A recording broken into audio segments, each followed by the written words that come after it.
convidar você para abrir a sua Bíblia no livro do profeta Malaquias, no capítulo 3, nós vamos ler do verso 6 ao verso 9.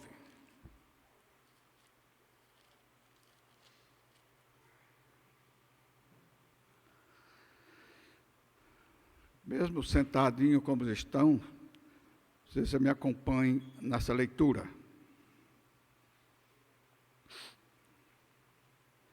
Porque eu, o Senhor, não mudo, por isso vós, ó filhos de Jacó, não sois consumidos. Desde os dias de vossos pais vos desviastes dos meus estatutos e não os guardastes. Tornai-vos para mim, e eu me tornarei para vós outros, diz o Senhor dos Exércitos. Mas vós dizeis, em que havemos de tornar? Roubará o homem a Deus? Todavia vós me roubais e dizeis, em que te roubamos? Nos dízimos e nas ofertas. Com maldição sois amaldiçoados, porque a mim me roubais, vós a nação toda. Vamos orar mais uma vez. Senhor Deus, nós te louvamos, ó Deus, por esta oportunidade. Eu me coloco, ó Deus, em tuas mãos. O Senhor conhece os meus limites, conhece as minhas fraquezas, ó Deus, e a minha dependência de Ti. Que eu seja um instrumento do Senhor para falar aquilo que o Senhor mesmo há de falar por meio da minha voz. Te louvo, ó Deus, por esta oportunidade e te agradeço em nome de Jesus. Amém.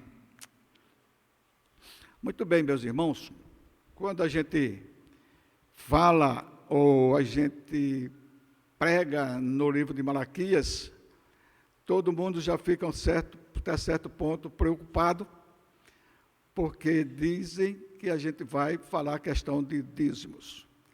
Mas eu quero falar nessa manhã sobre um tema que eu acho de suma importância para a igreja. Eu orei muito, Deus me deu esse tema, e o tema é fidelidade, um ato nobre e consciente do cristão.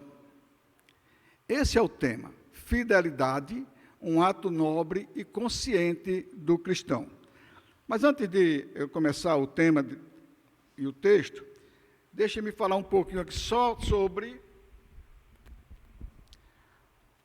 o livro. Não vou expor o livro, não vou... Só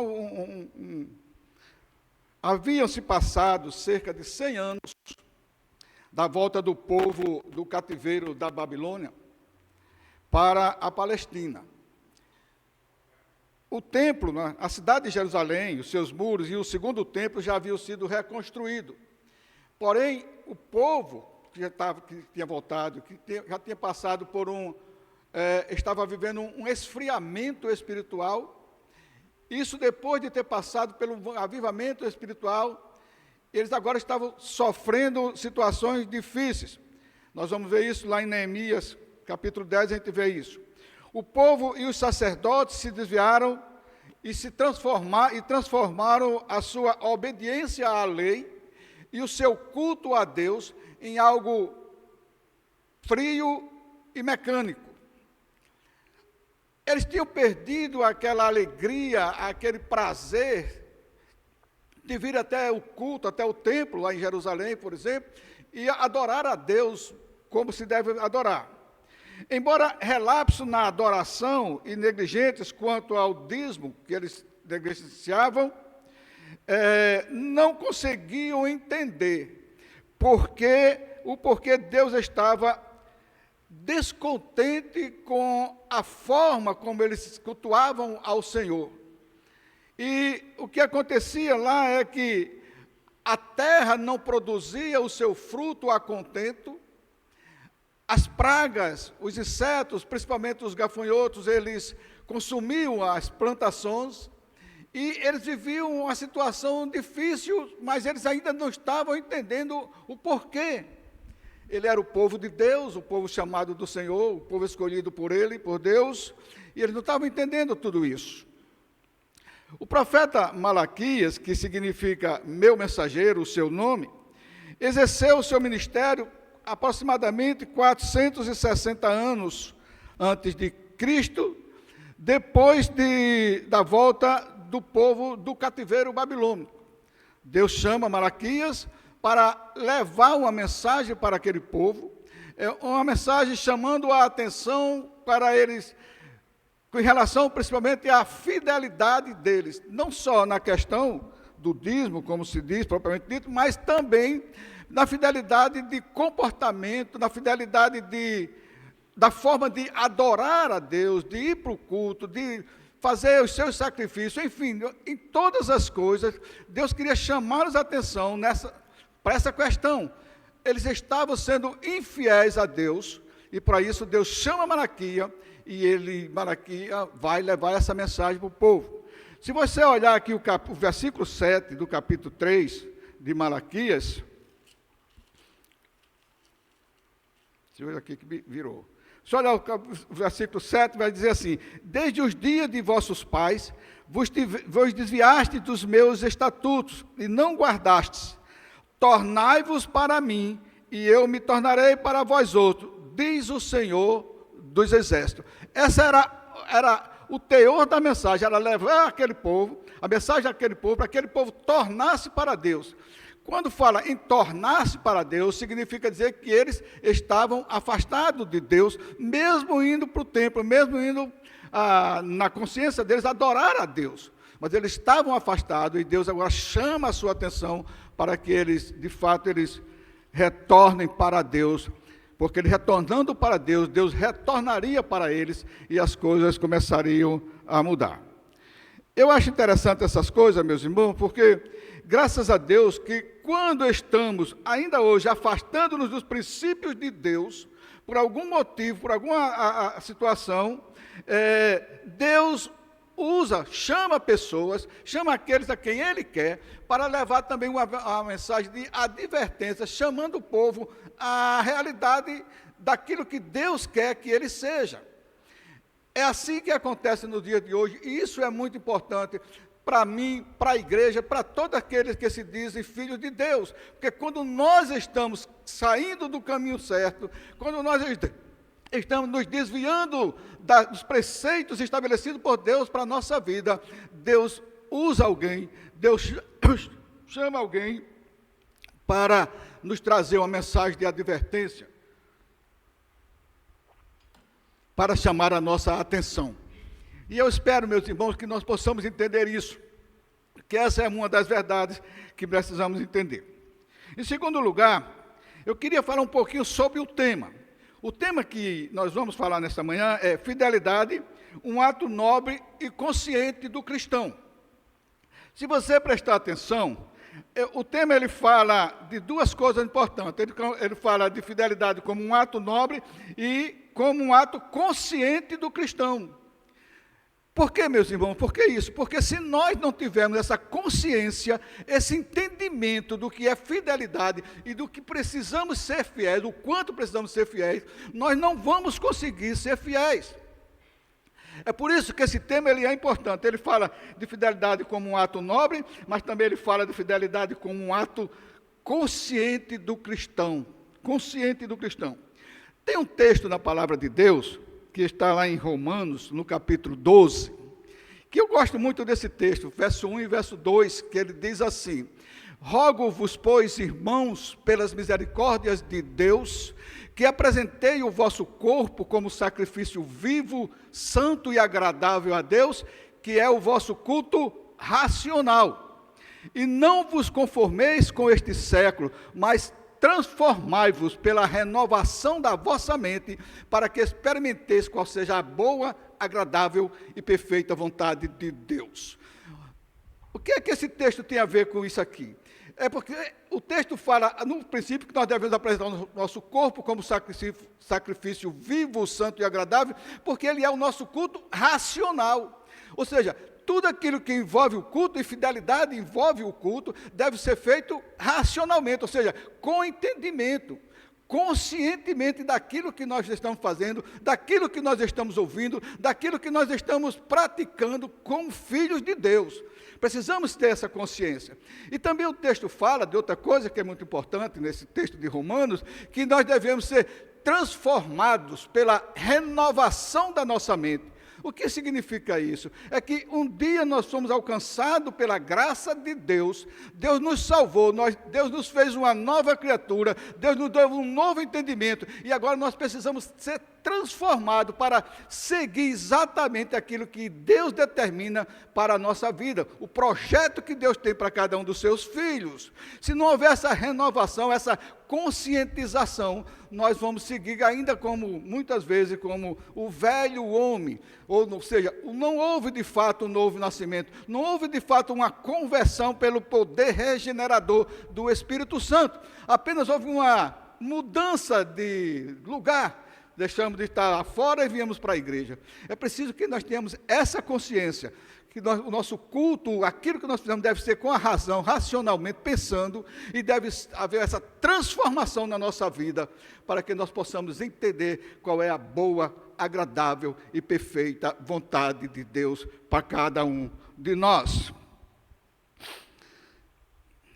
A fidelidade, meus irmãos, ela é um atributo de Deus para o homem, e também um mandamento que deve ser obedecido por todos os que confessam a Jesus como seu Senhor e Salvador.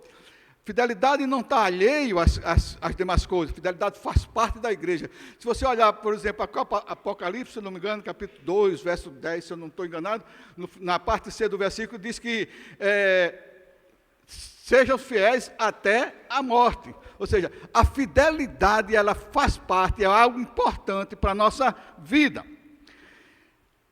O Salmo 101, no verso 6, o salmista, usado por Deus, ele diz: os meus olhos procurarão os fiéis da terra, para que habite comigo. O que anda em reto caminho, este me servirá. Quando eu estava preparando essa palavra, e eu vi isso aqui, eu achei interessante, porque aquele que anda em reto caminho é esse que serve a Deus, é esse que tem prazer em servir a Deus. Porque tem duas coisas, meus irmãos, que são muito importantes. Tem o crente, aquele que é crente, que está na igreja, mas ele não serve a Deus. Ele está na igreja por alguma razão, alguma circunstância, ele está aqui. Mas aquele que serve a Deus, ele é uma pessoa reta, uma pessoa justa, uma pessoa fiel a Deus e à sua palavra. Ele tem prazer em conhecer a palavra de Deus, ele tem prazer em ler as Sagradas Escrituras, ele tem prazer em colocar em prática aquilo que ele aprende, tanto lendo, estudando a palavra, como aquilo que ele aprende ouvindo a ministração da palavra. Esse é o que serve a Deus de fato. Tá certo? Antes de adentrar no texto, eu gostaria de fazer uma pergunta para a igreja. Você é uma pessoa fiel a Deus e as pessoas no seu dia a dia? Presta atenção, eu sou, fala comigo, eu sou uma pessoa fiel ao meu Deus e às pessoas com quem eu convivo no meu dia a dia? Deixa eu melhorar aqui a pergunta. Você tem sido fiel a Deus pelo compromisso assumido quando você foi batizado e fiel às pessoas, ao seu próximo, no seu dia a dia? Meus queridos, quando eu fiz essa pergunta para mim mesmo, eu confesso aos irmãos que eu tremi na base. Eu tremi porque eu comecei a olhar para mim mesmo, eu digo, meu Deus, em quantas coisas eu tenho falhado contigo e falhado com as pessoas. Quantos compromissos que eu tenho assumido no meu dia a dia e às vezes por circunstâncias tais eu não cumpro com aquele compromisso. E se você não cumpre com o seu compromisso com Deus e nem com as pessoas, você não está submisso à vontade de Deus. Porque quando Jesus foi inquirido pelos fariseus, perguntaram qual era o principal mandamento, ele disse: amarás ao Senhor teu Deus de todo o teu coração, de toda a tua força e de todo o teu entendimento. E ele disse: mas o segundo semelhante a este é: amarás o teu próximo como a ti mesmo. Está certo que é amar, mas é questão também de compromisso. Eu, para amar o meu próximo, como amo a mim mesmo, eu preciso ser fiel a ele com os meus compromissos assumidos. Para me amar a Deus sobre todas as coisas, eu preciso ser fiel a Deus com os meus compromissos assumidos com Deus. E nós temos compromisso, sim. Todos nós temos compromisso com Deus. Alguém se lembra do batismo? No batismo nós fazemos perguntas e as pessoas se comprometem em cumprir. E quando passa o batismo, Diogo, depois de alguns dias, esquece, porque se há uma coisa boa que existe no ser humano é esquecimento. Às vezes, por via do próprio organismo e às vezes deliberado. Esquece porque quer esquecer. E aí por aí vai. Agora, meus queridos irmãos, essa pergunta, ela não é fácil de responder. Principalmente diante das circunstâncias em que nós vivemos hoje. Ela não é fácil de se responder. As influências de pessoas, às vezes das pessoas dentro da nossa própria família, as influências das pessoas dentro da própria igreja, da sociedade, do trabalho onde nós trabalhamos, do nosso dia a dia, as pessoas que nos cercam, da política, de tudo. Essas influências, elas vêm muitas vezes sobre nós e nós falhamos no cumprimento da palavra, na fidelidade da palavra, daquilo que nós aprendemos, daquilo que nós deveríamos ser, nós falhamos por causa das circunstâncias. Aí, tem um texto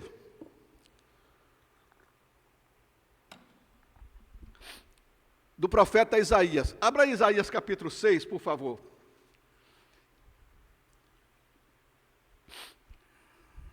Isaías capítulo 6. Verso 5 e verso 6. Olha o que é que está escrito aqui. Isaías capítulo 6, verso 5 e verso 6.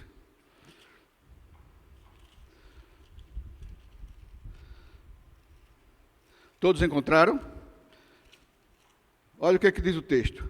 Disse Isaías: então disse eu, ai de mim, estou perdido, porque sou homem de lábios impuros, habito no meio de um povo de impuros lábios, e os meus olhos viram o Rei, o Senhor dos Exércitos. Agora veja o verso 6. Então um dos serafins voou para mim, trazendo na mão uma brasa viva que tirara do altar com uma tenaz. Ou seja, o que é que está acontecendo aqui? Primeiro, Isaías confessa que ele é um pecador, ele é um homem de lábios impuros. Esse lábios impuros aqui, ele tem a conotação de ser um pecador. E ele habita no meio de um povo de impuros lábios, ou seja, de um povo pecador. E como nós vivemos, e não podemos viver sem estar no meio dos pecadores, não podemos, nós sabemos disso, porque nós trabalhamos, nós saímos no dia a dia, temos que fazer tudo isso. Como nós vivemos nesse meio assim, às vezes essa influência de fora, ou as circunstâncias de fora, dos pecadores fora da igreja, fora do nosso grupo de pessoas, filhos de Deus, elas nos influenciam de uma forma tal que nós ficamos sem condições, muitas vezes, de cumprirmos com a fidelidade que nós temos para com o nosso Deus. Porque esta era a situação do profeta, ele se encontrava no meio de um povo pecador. Nós também vivemos assim, meus irmãos. Agora, qual é a diferença entre nós e o povo pecador que está fora, que influencia o povo de Deus? Qual é a diferença entre nós e esse meio que vivemos? É que a misericórdia de Deus é sobre nós, por meio da sua misericórdia, Ele nos trata, Ele nos disciplina quando necessário é, Ele cuida de nós da forma como Ele acha que deve cuidar, e Ele trata o seu povo. Essa é a misericórdia de Deus.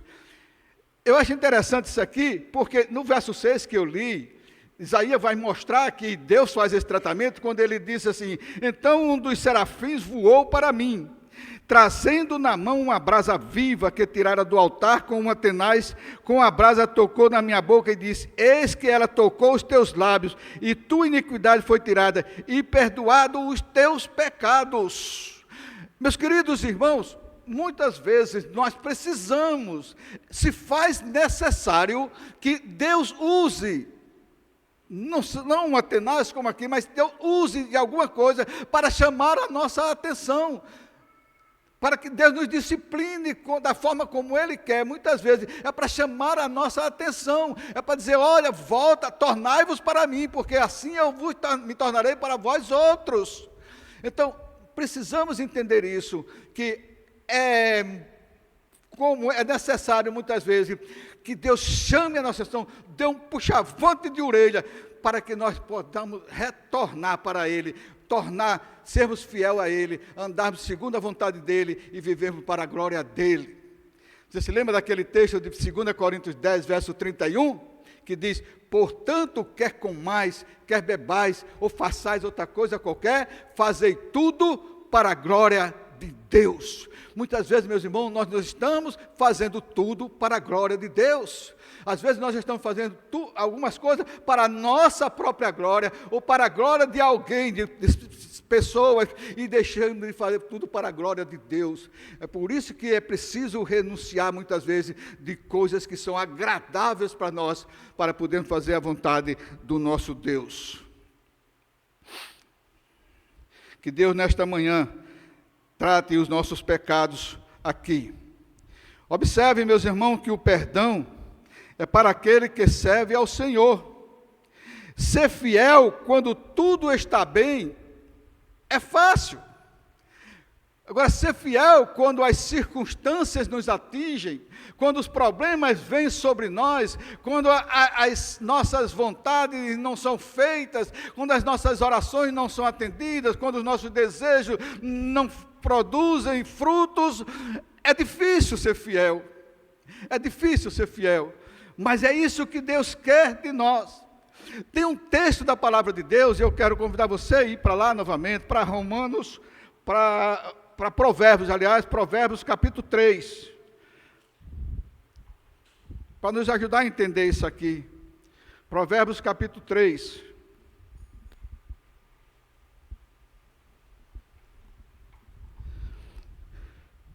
Do verso 3 e o verso 4, todos encontraram? Presta atenção aqui, que diz o texto.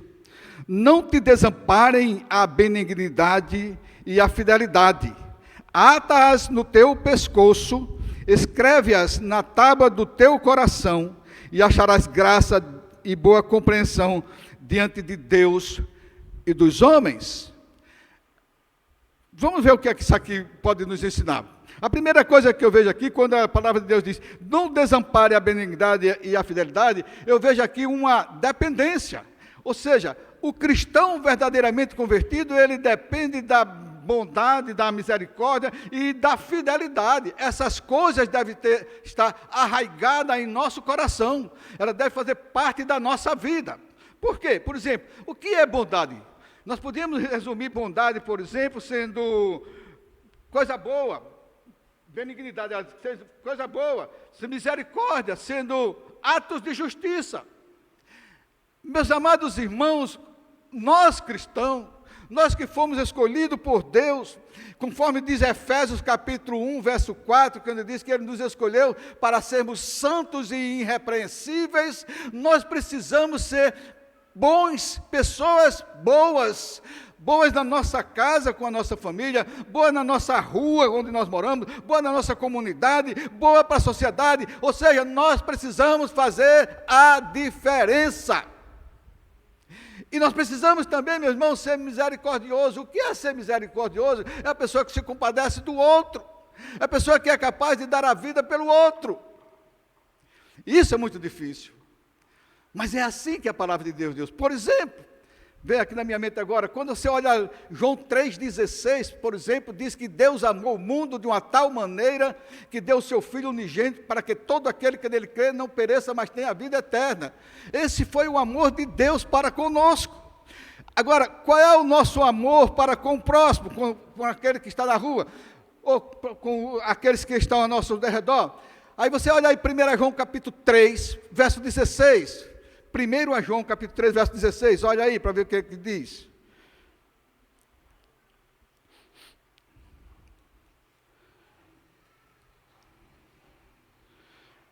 A carta de João 1, 3, verso 16, o que é que diz aqui?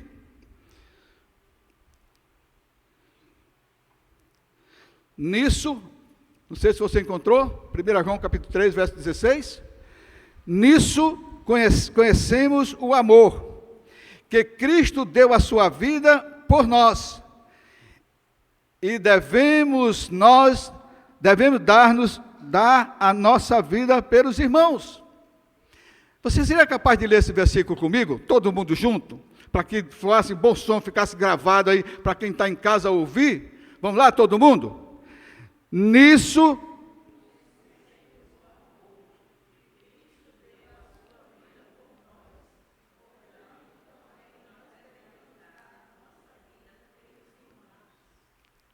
você é capaz de dar a sua vida pelo irmão? Isso é misericórdia. Isso é misericórdia. Se for necessário, eu doar a minha vida pelo irmão, para que o irmão seja abençoado, isso é o amor, isso é a misericórdia, meus irmãos. Isso é o amor, isso é a misericórdia. A fidelidade, o que é fidelidade? No texto de Provérbios, ele diz, é o cumprimento de deveres e compromissos assumidos com Deus e também com o próximo.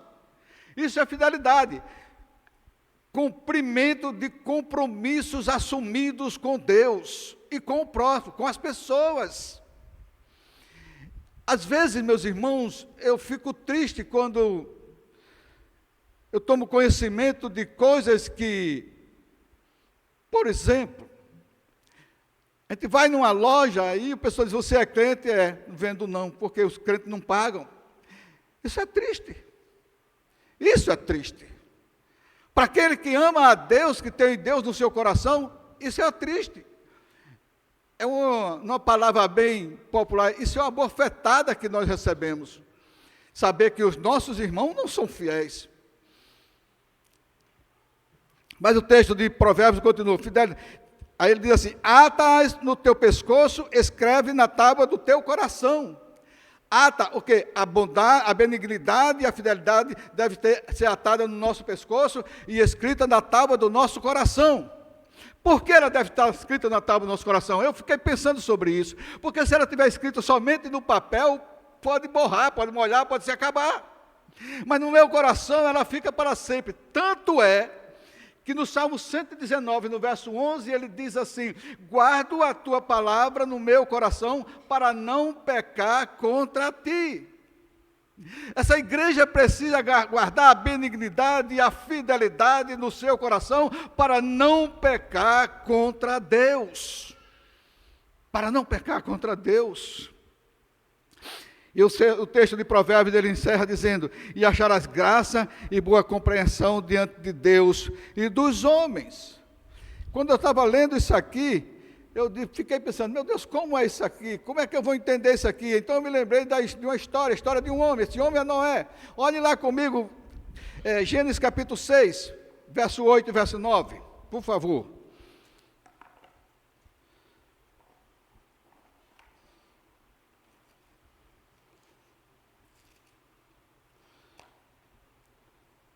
Gênesis capítulo 6, encontraram? Verso 8 e verso 9 diz, porém Noé achou graça diante do Senhor. Verso 9, eis a história de Noé. Noé era um homem justo e íntegro, entre os seus contemporâneos, Noé andava com Deus. Veja que aqui tem três coisas que são... Por que Noé achou graça diante de Deus? A primeira foi porque Noé era um homem justo. Diz o texto sagrado, Noé era um homem justo. Segunda coisa é que ele era um homem íntegro. Meus irmãos, são duas qualidades fundamentais que tem que estar na nossa vida, no nosso viver, no nosso dia a dia, ser justo e ser íntegro. E a terceira coisa é que Noé andava com Deus. Aqui pode surgir uma pergunta. Você é fiel a Deus ao ponto de Deus olhar para você e dizer que você é justo, você é íntegro e que você anda com Deus? Lembre-se que fidelidade ou infidelidade é um pecado, e o pecado afasta o homem de Deus. Olhe comigo aí, Isaías 59. Isaías 59. Para ver o que é que esse texto diz no verso 1 e no verso 2. Isaías 59.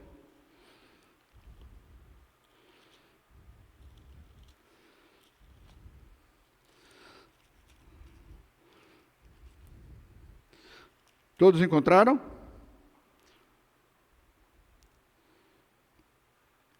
Verso 1 e verso 2. Olha o que é que diz o texto, eu vou ler para você entender. Eis que a mão do Senhor não está encolhida para que não possa salvar, nem surdo o seu ouvido para não poder ouvir. Isso aqui é um fato, é uma verdade absoluta. Deus não está com a sua mão encolhida, nem está com os seus ouvidos fechados para não nos ouvir. Não, do contrário. Deus está sempre com a sua mão pronta para nos abençoar e com o seu ouvido pronto para nos ouvir. Então, por que Deus nos ouve? Veja o verso 2. O que é que diz o verso 2? Mas as vossas iniquidades fazem separação entre vós e o vosso Deus, e os vossos pecados encobrem o seu rosto de vós, para que vos não ouça. As nossas iniquidades, meus irmãos, ele faz separação entre nós e o nosso Deus. É o que está escrito. E os nossos pecados fecham para que Deus não nos ouça.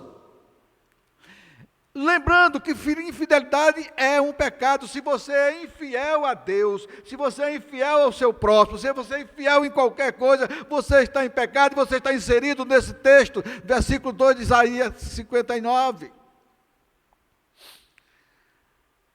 Porque não é pelo fato de você ser crente, ser membro da igreja, meu irmão, que você pode estar ou não em comunhão com Deus.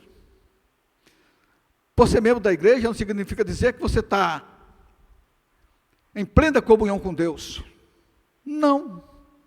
Se fosse assim, Deus não tinha chamado Malaquias para dizer para o povo de Israel: voltem para mim, que vocês estão fora, vocês saíram. Desde os tempos antigos, vocês se afastaram dos meus estatutos. Voltem para mim. E que Deus possa dizer nessa igreja, nessa noite, para você que nos ouve e vai ver ainda, que Deus pode dizer: tornem-se para mim, sejam fiéis a mim, voltem-se para mim, porque eu quero voltar para vós outros. E a palavra de Deus diz que na presença de Deus há plenitude de alegria.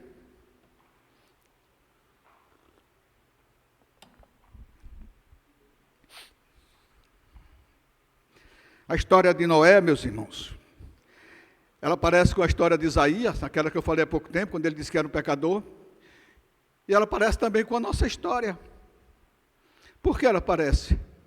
Porque nós vivemos num mundo cheio de violência, cheio de corrupção, cheio de atrocidades, cheio de tudo que é ruim.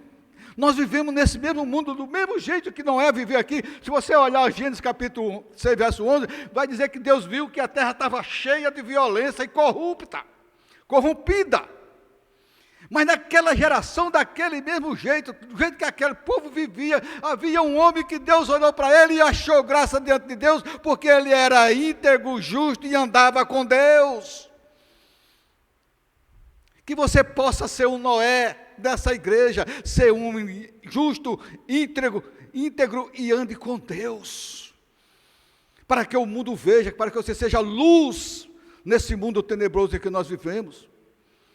É por isso que a história de Noé e a história de Isaías, eu estou fazendo aqui só um resumo, mas elas parecem com a nossa história, com os nossos dias. Nós vivemos, mas isso não pode tirar a nossa fidelidade para com o nosso Deus. A pergunta é: se Deus olhasse para a terra hoje, e visse que a mesma está corrompida, será que ele acharia alguém que fosse justo, íntegro e andasse com Deus? Será que Deus, olhando para essa igreja hoje, aqui nessa manhã, olhando para você que está nos assistindo, e ele vai olhar e vai dizer assim: aquele ali, ou aquela ali, é justo, íntegro e anda comigo? Ou ele vai dizer assim: onde tem um bocado de crentes? Ou ele vai dizer assim: tornem-se para mim, vocês estão fora, Vocês estão caminhando pelos caminhos errados. Vocês estão fazendo coisas que não condizem com a minha palavra. Tornem-se para mim. Tornem-se para mim. É preciso, meus irmãos, conhecer, entender e viver os ensinamentos das Sagradas Escrituras. Sabe por quê? Porque tem muitos que conhecem bem a Bíblia. Tem pessoas que conhecem a Bíblia, é uma bênção, conhecem muito a Bíblia. Tem pessoas que conhecem, mas não entendem. Só conhecem, mas não entendem. E tem outros que conhecem e entendem, mas não vivem os ensinamentos das Sagradas Escrituras. Por quê? Porque muitas vezes os ensinamentos das Sagradas Escrituras, ele nos confronta. E nós não gostamos de ser confrontados nem por Deus, nem pelas pessoas, e muitas vezes nem por nós mesmos. Eu sei que você já passou por isso, eu sei disso. Eu sei que você já pensou assim, meu Deus, não, peraí, isso aqui não. Esse eu não vou pensar não, porque isso aqui não dá certo. Por quê? Porque você auto se confrontou. E viu que não dava certo. Tem pessoas que têm prazer em serem infiel. Como é isso? É quando eles são infiéis deliberadamente. Eu sei que o que eu estou fazendo contraria os preceitos de Deus, mas eu continuo a fazer. Isso é porque eu tenho prazer em ser infiel. Infiel a Deus e infiel às pessoas. Feitas essas considerações, meus queridos, vamos ao texto. Agora vá lá para Malaquias capítulo 3, onde nós começamos.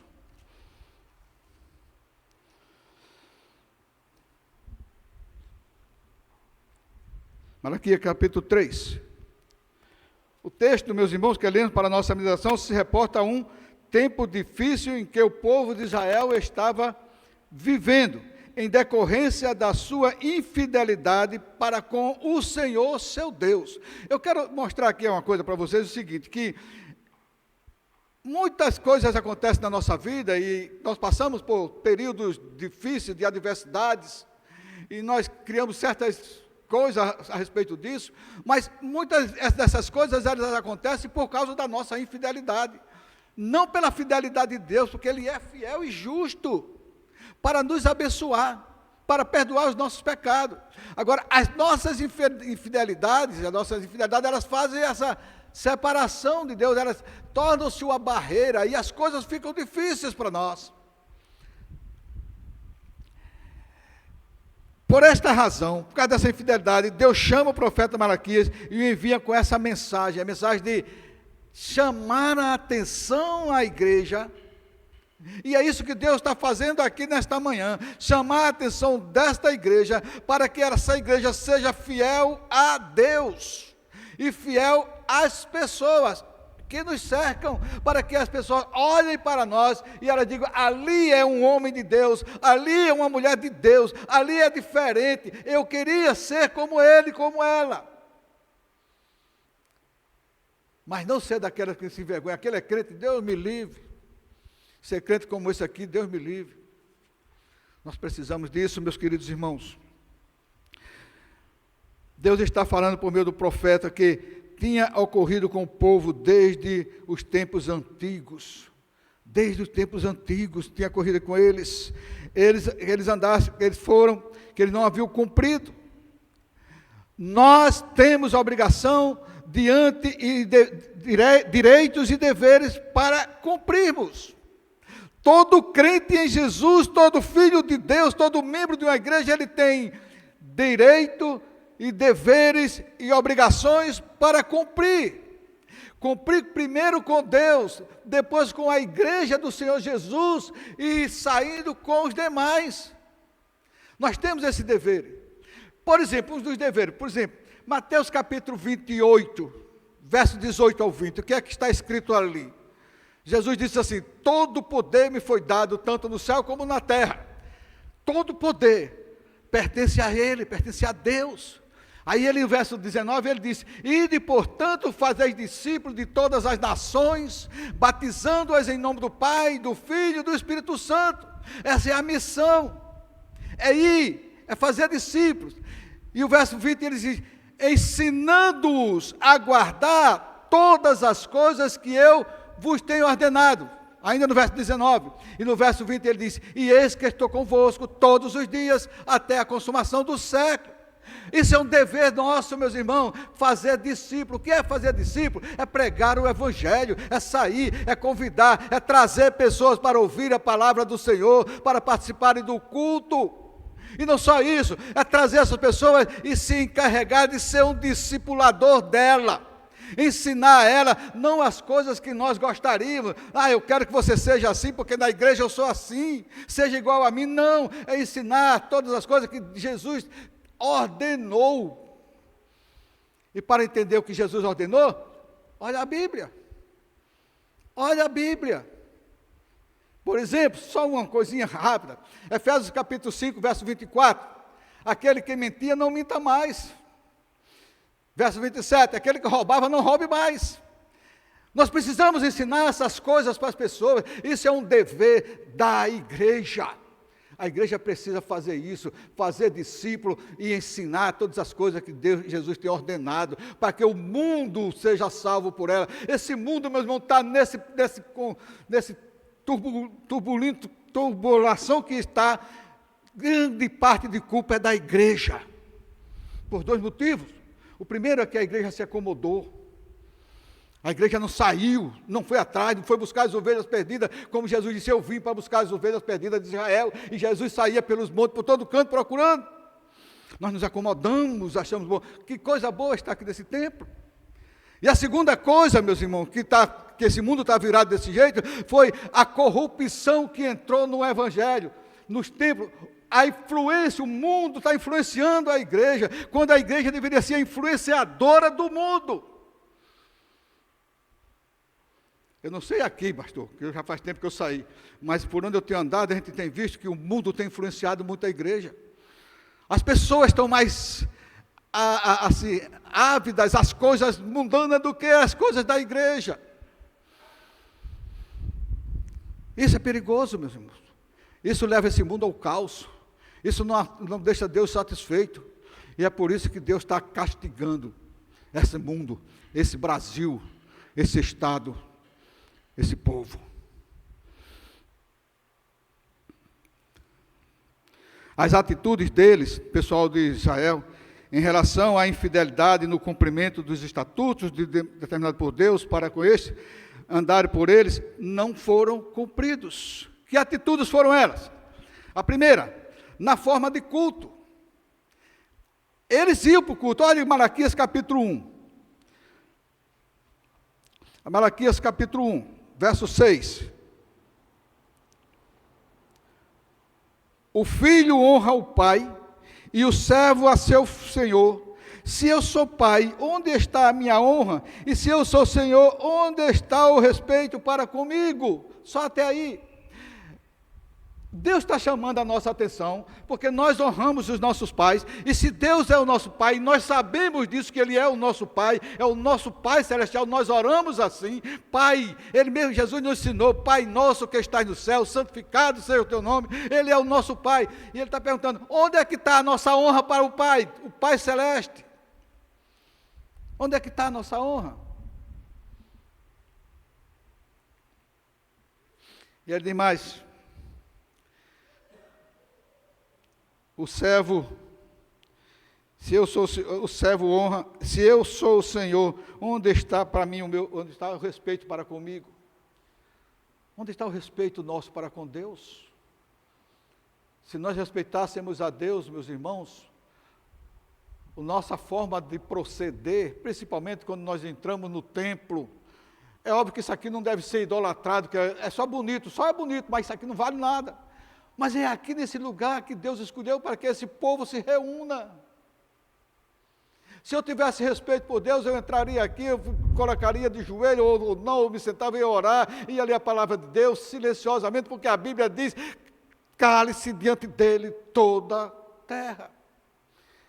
E Ele está aqui, Ele está no nosso meio. Porque o próprio Jesus disse isso: onde 2 ou 3 estiverem reunidos, eu estarei no meio deles.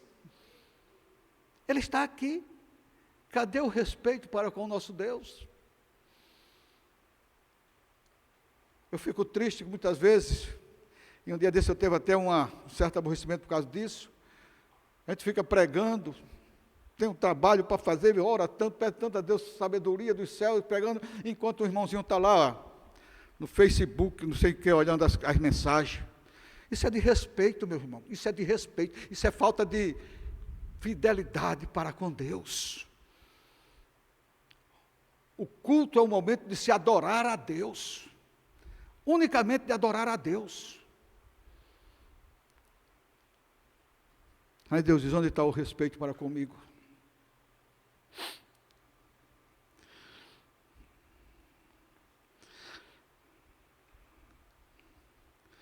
Contextualizando isso com nossos dias, surge uma pergunta: será que Deus tem prazer em nós quando estamos lhe prestando culto?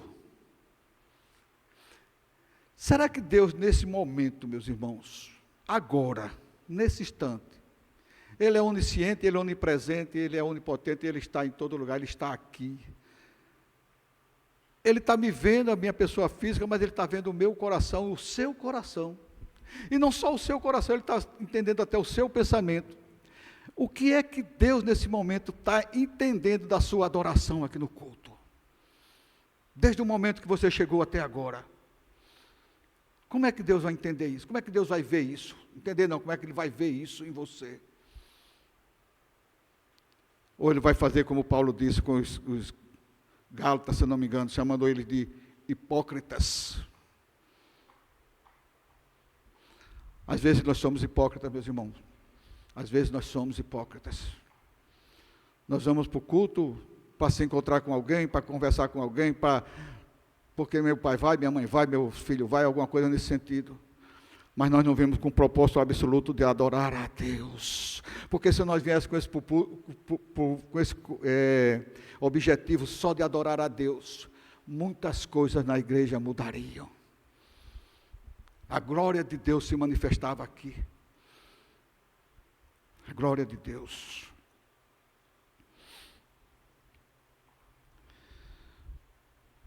Outra coisa importante, o que é que eles se ofertavam a Deus? Veja o verso 12 e o verso 13 comigo, do capítulo 1 de Malaquias.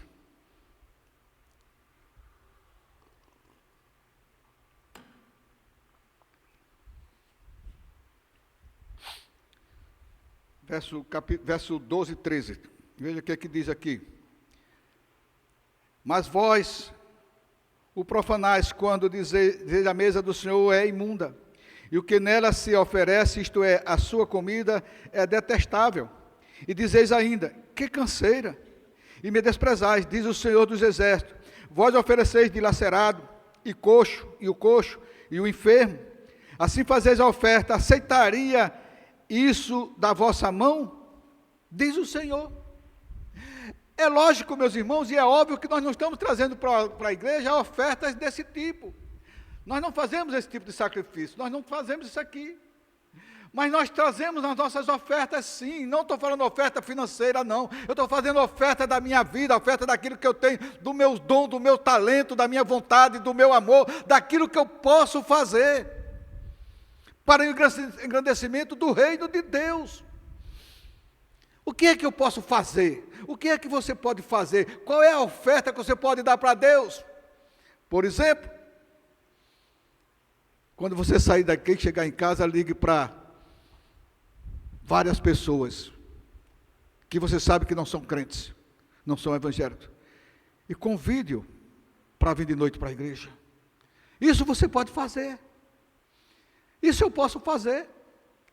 Ao sair daqui, que você encontrar um amigo seu ali na rua, pare, você vai no seu carro, pare, converse com ele, convide, faça alguma coisa, oferte a Deus alguma coisa, conquiste pessoas para Jesus, porque isso nós podemos fazer, meus irmãos, mas muitas vezes nós somos infiéis naquilo que nós podemos ofertar para o Senhor.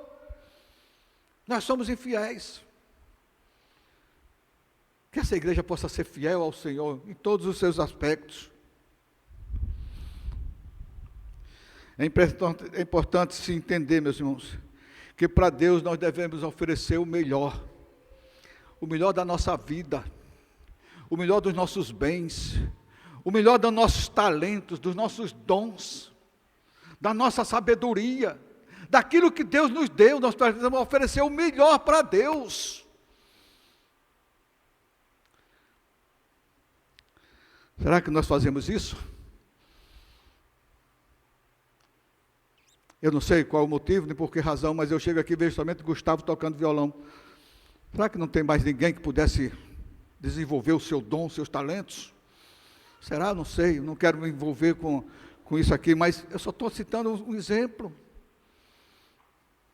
Estou te dando um exemplo.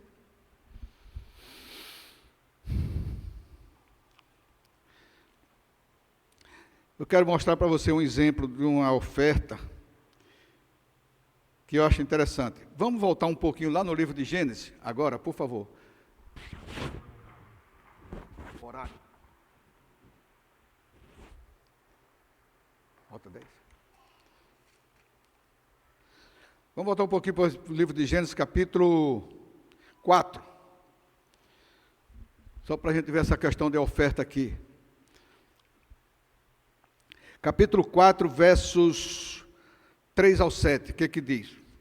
Presta atenção aqui.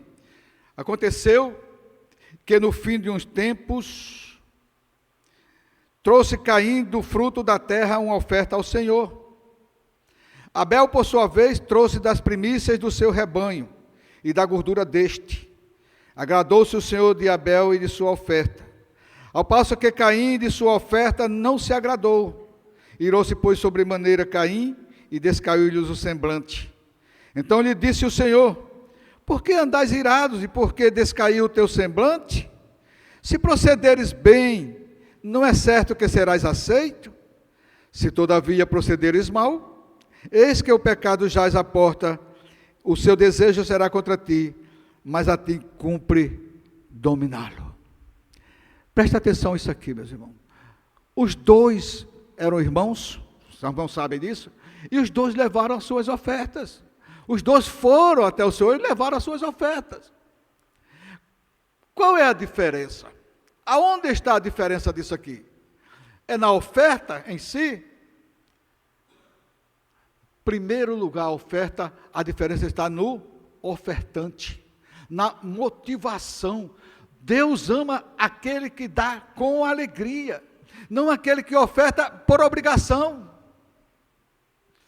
O pastor diz, vamos botar a janela de vidro aqui, então eu vou dar uma janela, porque se eu não der, vão dizer assim, que só eu não dei.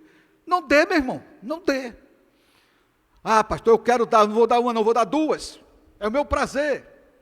É isso que Deus quer, a motivação. Deus não está preocupado com a oferta, Deus está preocupado com o ofertante. É como ele oferta, como ele faz, o que ele faz, qual a motivação pela qual ele faz. Caim levou dos frutos da terra. Qual era o fruto da terra? Será que era o final da colheita? O que sobrou? Depois que ele vendeu tudo, que tirou todos o que ele queria, o restante ele deu para Deus? Será que é? Não sei. A Bíblia não diz. Mas possivelmente era muita coisa, suponhamos que fosse muitas coisas.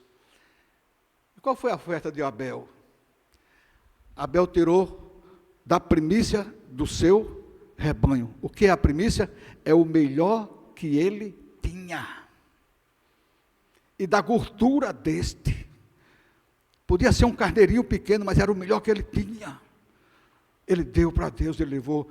Agradou-se Deus, primeiro de Abel, pode olhar o texto. Agradou-se Deus de Abel e da sua oferta. Então, por quê? Porque ele se agrada primeiro do ofertante, ele se agrada primeiro de você, meu irmão. Como você está ofertando? Depois ele agrada da oferta, porque Deus não está preocupado com as ofertas em si, mesmo que sendo um dever e um compromisso de cada um de nós, mas o que Deus está preocupado é com o nosso coração, é com a nossa motivação, é com o que nós fazemos. Ele está preocupado é comigo e com você. É isso que Deus quer de nós, essa motivação. Deus olha para o ofertante, olhou para Abel e viu que Abel deu de coração. A palavra de Deus diz que Caim deu o que tinha, porque Caim estava em pecado. Estava em pecado, era infiel a Deus. E foi adorar a Deus, e levou a sua oferta. Quantos crentes, Diogo, não vêm para a igreja trazendo oferta, mas estão distantes de Deus? Lembre-se do nosso tema, fidelidade é um ato nobre, é um dever nosso, mas deve ser um dever consciente. Eu sou fiel porque eu entendo que eu preciso ser fiel, porque eu sendo fiel, eu sou melhor, é bom para a minha vida e bom para a glória de Deus. E para o reino de Deus aqui na terra está.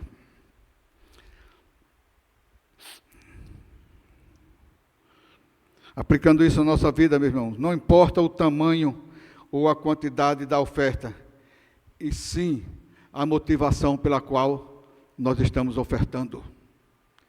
É isso que Deus quer de cada um de nós, e que essa igreja possa entender isso, e ao dar a sua oferta, dê com prazer, com alegria, ou então não dê. Você faz melhor se você não der, do que dar constrangido. Seja os meus dons, seja os meus bens, seja o meu tempo, seja o meu serviço para em prol do reino de Deus, eu faço de todo o meu coração. Deixa eu citar aqui um pequeno, breve testemunho, bem rapidinho. Você sabe onde é que eu estou pastoreando? Tibau do Sul. E sabe onde é que eu moro? Em Zumbi. Sabe quantos quilômetros dá? 154 quilômetros. Eu vou lá todo final de semana com alegria, com prazer. A maior alegria que eu tenho, eu e minha mulher, quando a gente sai de casa, vamos para a casa do Senhor. Com alegria. Por quê? Porque vamos fazer aquilo que Deus nos deu para fazer e nos capacitou para isso, porque uma pessoa da minha idade, 75 anos, vai e volta todo domingo, todo final de semana, com alegria, com saúde, com disposição, sem problema, sabendo que Deus está comigo.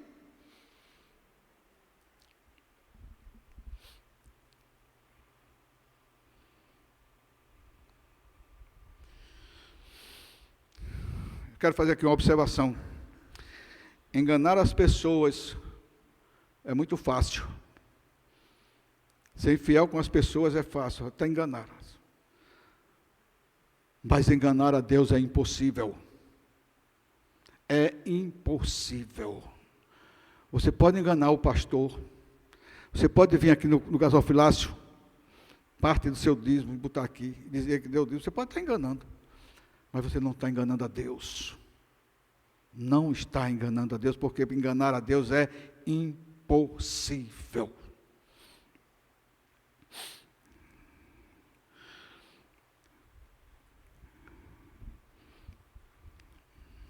Aquele povo, o povo de Israel, eles eram infiéis na sua forma de adoração. Eles eram infiéis na qualidade das suas ofertas. E eles eram infiéis na entrega dos seus dízimos. Por exemplo, volte lá para Malaquias.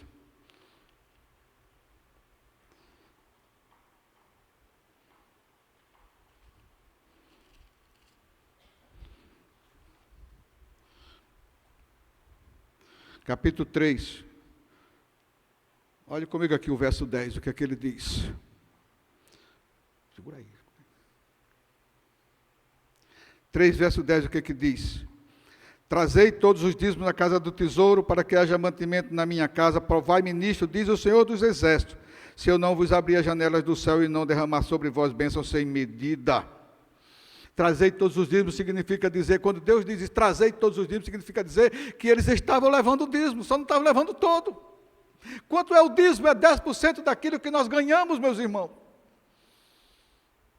Se você ganha um salário mínimo, 1.320, 1.300, você tem que entregar R$132. Se você ganha R$10.000, você tem que entregar R$100.000. R$1.000, né? R$1.000. É isso, é o dízimo. É isso, somente isso. Não adianta enganar. Você, como eu disse, você pode estar enganando as pessoas, mas não pode enganar a Deus. E a motivação aqui, não só da adoração no culto, mas também na negligência, infidelidade na entrega dos dízimos, é o que causou o problema para eles.